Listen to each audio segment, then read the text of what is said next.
Datang malaikat Jibril alaihissalam menjumpai Nabi Muhammad SAW. Akhbirni anil Islam, beritahukan kepadaku ya Muhammad SAW, apa itu Islam? Jawab Nabi, anta syahada an la ilaha illallah wa anna Muhammadar Rasulullah wa tuqimas salah wa tu'tiyaz zakah wa tasuma Ramadan, dan khusus untuk yang kelima ini, wa tahujjal baita, engkau berhaji ke Baitullah, in istata'ta ilaihi sabila, kalau engkau sanggup. Di ujung kalimatnya ada in istata'ta ilaihi sabila, kalau engkau istita'ah, kalau engkau mampu. Istita'ah di sini ada 4. Yang pertama istita'ah ekonomi, karena berangkat ke sana ada transportasi, ada akomodasi tempat tinggal, ada konsumsi makan selama di sana, dan keluarga yang ditinggalkan. Tidak boleh menjual sawah, tempat mencari nafkah, makanan pokok. Begitulah keringanan yang diberikan oleh ajaran Islam. Yang kedua istita'ah kesehatan badan. Orang yang kurang sehat tidak diwajibkan untuk datang ke Baitullah. Yang keempat adalah istita'ah ilmu, karena berangkat haji tidak hanya mengandalkan uang. Berapa banyak orang yang uangnya banyak tapi sebetulnya secara keilmuan belum. Maka sesungguhnya haji ini ada rukunnya, ada syaratnya, ada wajibnya, ada sunatnya, ada makruhnya, ada mubahnya, dan ada mubtilatnya yang membatalkannya, ada miqatnya. Maka dia mesti tahu, mesti faham di mana dia berwukuf, dari Padang Arafah terus ke Muzdalifah, dan melontar jumrah di Mina, mabit selama di Mina, kembali ke kota Makkah nafar awal dan nafar tsani, melaksanakan tawaf ifadah, ditutup dengan sa'i tahallul kubra, dan berakhir dengan tawaf wada. Ini mesti dia mengerti. Yang keempat adalah istita'ah akal pikirannya, karena dalam Islam yang beribadah itu orang yang baligh, berakal. Banyak juga orang yang baligh tapi belum mampu, belum sampai akalnya. Maka ibadah haji merupakan pelajaran dari kehidupan Nabi Ibrahim alaihissalam. A'udzubillahi minasyaitonir rajim. Ketika Nabi Ibrahim alaihissalam diperintahkan Allah Subhanahu wa taala untuk merenovasi bangunan, inna awwala baitin wudi'a lin-nasi lalladzi bi Bakkata mubaraka. Ingatlah ketika bangunan yang pertama yang penuh dengan keberkahan, bangunan itu bernama Baitullah, Ka'bah. Malaikat bertawaf keliling di Al-Baitul Ma'mur. Allah bersumpah dalam Al-Quran, wal baitil ma'mur. Wal bait demi rumah, al-ma'mur ramai. Kenapa rumah itu disebut dengan rumah yang ramai? Karena malaikat satu hari bertawaf. Menurut riwayat Imam Jalaluddin Abdurrahman As-Suyuti dalam kitab Ad-Durrul Mansur fit Tafsir bil Ma'sur, malaikat satu hari bertawaf 70.000 sejak Allah menciptakan Al-Baitul Ma'mur. Satu hari 70.000, hari kedua 70.000, hari ketiga 70.000, dan malaikat yang tawaf hari pertama itu tidak berhenti sampai sekarang. Sejak diciptakan Allah, maka disebut dia dengan Al-Baitul Ma'mur, rumah yang amat sangat ramai dengan tasbih malaikat. Dan malaikat itu tugas pokoknya bertasbih. Ketika Allah mau menciptakan manusia, maka kata malaikat, ataj'alu fiha man yufsidu fiha wa yasfikut dima. Untuk apa engkau ciptakan mereka ya Allah? Mereka hanya akan berkelahi. Wa yufsidu fiha, buat kerusakan. Wa yasfikut dima, menumpahkan darah. Sedangkan kami, wa nahnu nusabbihu bihamdika wa nuqaddisu lak, kami bertasbih. Malaikat bertasbih, subhanallah walhamdulillah wa la ilaha illallah wallahu akbar, subhanallah walhamdulillah wa la ilaha illallah wallahu akbar. Lalu kemudian Nabi Adam melihat tasbih malaikat, mendengar tasbih malaikat, menyaksikan Al-Baitul Ma'mur. setelah Nabi Adam turun ke bumi, Nabi Adam rindu ingin melihat kembali Al-Baitul Ma'mur, melihat orang berkeliling ramai. Maka Allah mewahyukan kepada Nabi Adam alaihissalam supaya membangun Ka'bah yang bangunannya bertepatan dengan Al-Baitul Ma'mur di atas. Seandainya dijatuhkan batu kerikil dari atas Baitul Ma'mur itu, jatuh tepat di atas Ka'bah. Akhirnya walaupun kita belum naik ke atas melihat Al-Baitul Ma'mur, belum menyaksikan malaikat, kita dapat merasakan getaran ibadah yang sama. Itulah mengapa sebelum ke Baitullah perlu ada manasik. Karena orang-orang yang berangkat haji dan umrah, kalau dia tidak dibekali ilmu, maka dia bingung melihat cara ibadah ini. Ibadahnya tidak ruku, ibadahnya tidak sujud, ibadahnya tidak membaca Al-Quran, tapi ibadahnya berjalan berkeliling, dan ibadah ini tidak bisa dilaksanakan di tempat lain. Salat di mana saja bisa kita salat. Baca Quran bisa baca Quran di gunung, di bukit. Tapi kalau untuk tawaf ini hanya ada di Baitullah. Kalau tawaf mengelilingi kuburan hukumnya haram, perbuatan bid'ah, tidak dilaksanakan, tidak diajarkan, tidak bisa diambil pengambilan hukumnya dari qiyas. Tapi begitu berada di samping Ka'bah, maka manusia melaksanakan tawaf. Ada 3 makhluk yang berputar. Malaikat berputar mengelilingi Al-Baitul Ma'mur, manusia berputar mengelilingi Ka'bah, dan planet-planet berputar mengelilingi matahari. Ketiga makhluk yang berbeda, malaikat, manusia, planet-planet, putarannya sama. Menurut ilmu astronomi, la syamsu yanbaghi laha an tudrikal qamar wa lal lailu sabiqun nahar wa kullu fi falakin yasbahun. Semuanya berputar di garis edarnya masing-masing. Wasyamsu tajri li mustaqarril laha. Matahari di tengah. Matahari berputar di garis edarnya. Lalu kemudian Neptunus, Merkurius, Pluto, Mars semua berkeliling di samping matahari, dan putarannya sama seperti putaran orang yang sedang bertawaf. Dan ternyata molekul-molekul kecil pun semuanya berputar dan bergerak. Makanya dalam Islam diajarkan fi kulli harakah barakah. Di setiap ada gerak pasti ada berkahnya. Malaikat berputar mengelilingi Al-Baitul Ma'mur, orang yang tawaf berputar mengelilingi Ka'bah, dan planet-planet berputar mengelilingi matahari.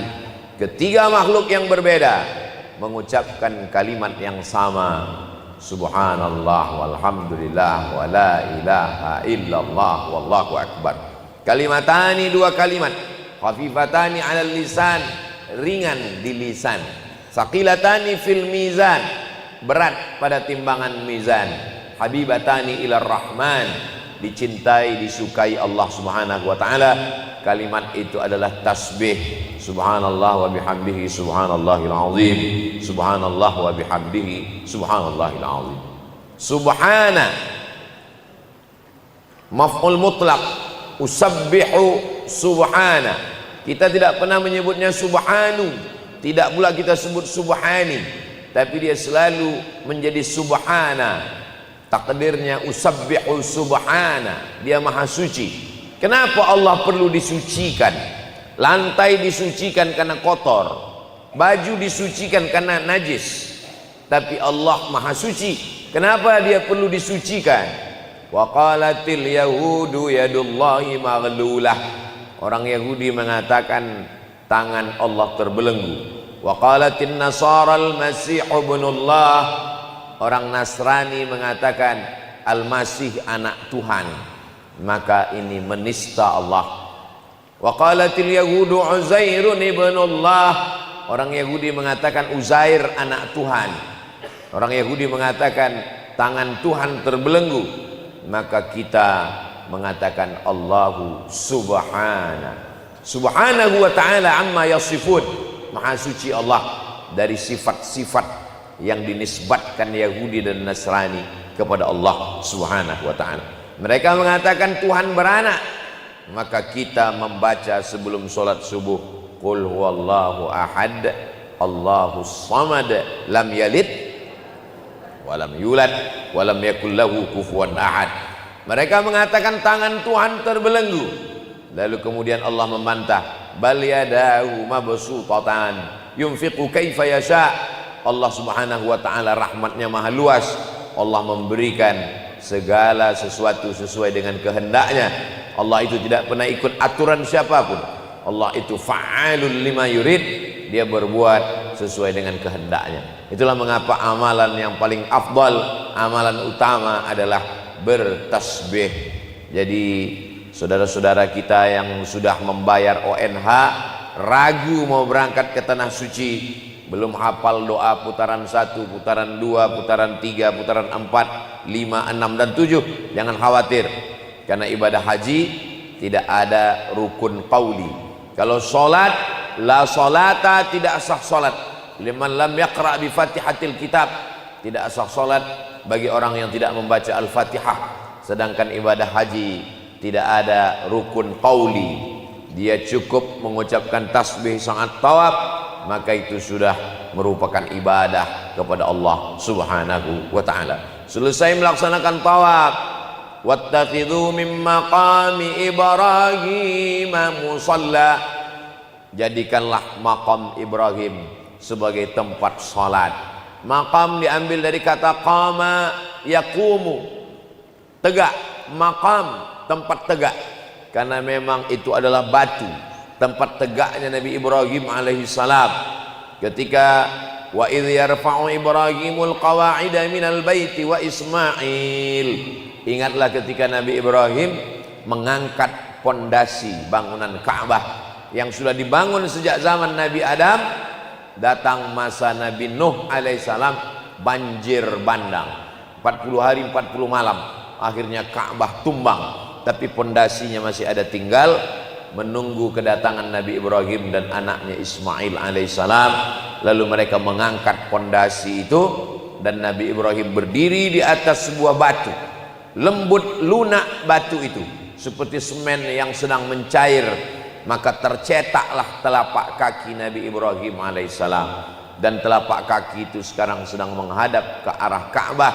Dulu tapak kaki Nabi Ibrahim ini pernah menjadi polemik karena dianggap menghalangi orang tawaf.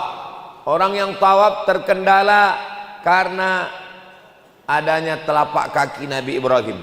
Orang melihat, mengintip, melihat telapak kaki, bekas tapak kaki Nabi Ibrahim, akhirnya menyebabkan kemacetan. Raja Saudi Arabia ingin menempelkan tapak kaki Nabi Ibrahim ini ke dinding Ka'bah. Semua ulama Saudi Arabia sudah setuju bahwa tapak kaki ini dianggap membuat macet tawaf, mau ditempelkan ke dinding Ka'bah. Kebetulan waktu itu Syekh Muhammad Mutawalli Asy-Sya'rawi mengajar di Universitas King Saud di kota Makkah Al-Mukarramah, yang sekarang berubah nama menjadi Universitas Ummul Qura. Maka menurut Syekh Muhammad Mutawalli Asy-Sya'rawi, tidak boleh merubah tempat tapak kaki Nabi Ibrahim ini ditempelkan ke Ka'bah, itu perbuatan batil, tak betul. Tapi ketua majelis ulama takut untuk menghadap kepada Raja Saudi Arabia. Maka kata mereka, kalau kamu mau menghadap, silakanlah menghadap.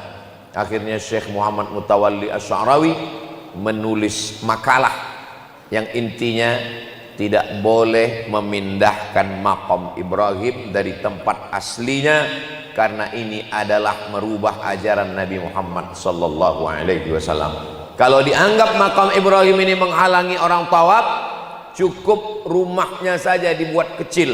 Dulu makam Ibrahim itu besar sekali tempatnya, dibuat kecil. Lalu kemudian dipresentasikanlah makalah itu di hadapan Raja pemerintahan Saudi Arabia, dan Raja setuju dengan pendapat Syekh Muhammad Mutawalli Asy-Sya'rawi. Bangunannya dibuat kecil, tapi tempatnya tetap di tempat semula. Itulah mengapa makam Ibrahim yang sekarang itu bangunannya kecil saja, khusus hanya tempat tapak kaki dan bisa dilihat jamaah dari luar, dibungkus dengan baja yang dibalut dengan emas, lalu kemudian dengan batu kristal sehingga bisa dilihat dari luar. Semua jamaah bisa melihat sehingga tidak penasaran. Salah satu dari kemuliaan yang diperlihatkan Allah Subhanahu wa taala. Setelah dipresentasikan, makam Ibrahim tidak jadi dipindahkan.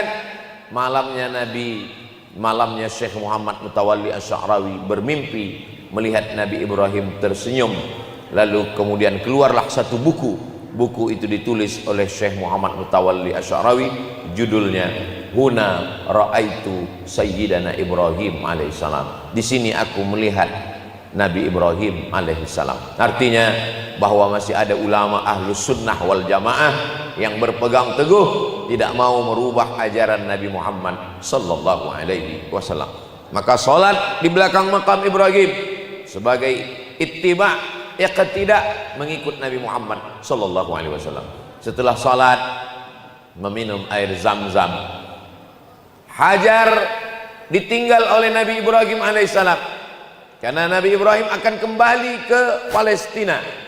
Lalu kemudian Nabi Ibrahim berdoa kepada Allah, askantu min dzurriyyati, aku tinggalkan anakku Ismail fi wadin, di sebuah lembah, ghairi dzi zar'in, tak ada tanam-tanaman, kering, inda baitikal muharram, di samping Baitullah.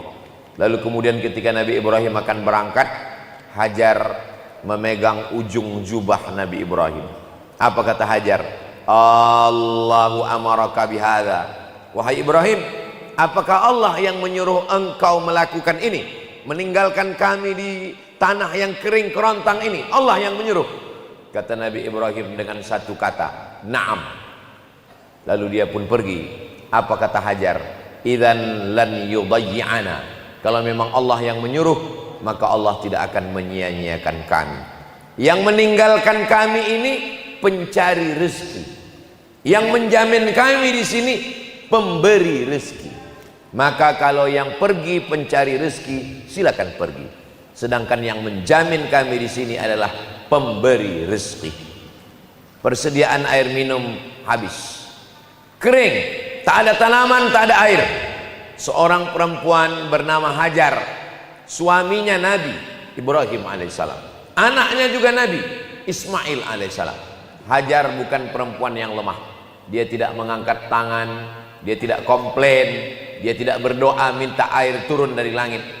Dia berjalan ke atas bukit Sofa. Habis itu dia naik ke atas Marwah. Ternyata dia tidak menemukan air di Sofa, tidak ada air di Marwah. Allah Ta'ala mau memberikan air bukan dari kaki yang berjalan. Allah tidak mencurahkan air dari kaki yang berlari, tapi Allah mau memberikan air dari tumit bayi yang belum pandai berjalan. Apa pelajaran dari sini?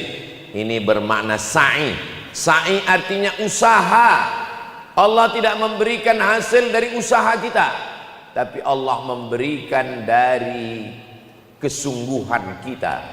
Bukan dari tumit kaki Hajar air itu keluar, tapi dari tumit kaki anak kecil bernama Ismail yang digesekkan ke pasir, keluarlah air. Nabi Ibrahim pindah dari Babilonia ke Palestina diperkirakan 1800 sebelum Masehi. Sekarang sudah tahun 2024 Masehi. Jadi diperkirakan lebih kurang 3824 tahun peristiwa itu terjadi. Lebih 3000 tahun, 3 milenium, air itu tidak pernah kering. Pelajaran bagi kita. Laki-laki yang cepat menyerah, laki-laki yang merasa dirinya lemah, malu kepada perempuan bernama Hajar. Dia tidak lemah. Dia bukan perempuan yang pantang menyerah. Dia perempuan yang tegar. Dia mencari air ke atas bukit Sofa, ke atas bukit Marwah, 500 meter. Itulah perjalanan sa'i.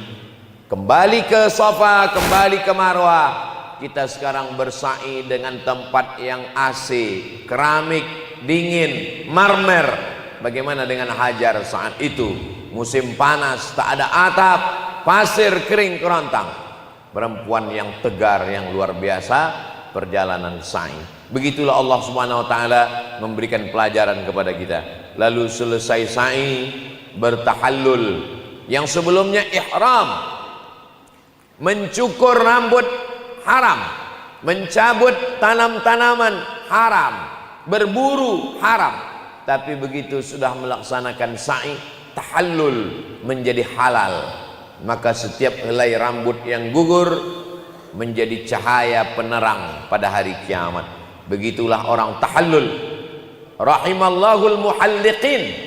Allah mencurahkan rahmatnya untuk orang yang mencukur rambutnya 3 kali. Rahimallahul muhalliqin, rahimallahul muhalliqin, rahimallahul muhalliqin. Lalu sahabat bertanya, wal muqassirin, bagaimana dengan orang yang memotong pendek? Kata Nabi, wal muqassirin, yang memotong pendek pun juga dapat rahmat. Tapi rahmat yang paling besar bagi orang yang mencukur rambut habisnya. Kenapa dicukur habis bagi laki-laki, sedangkan perempuan memotong ujung rambut? Karena setelah melaksanakan umrah, dia menjadi orang yang keluar dari dosa-dosanya dengan rambut yang baru, dengan semangat yang baru. Dosa-dosa diampunkan Allah.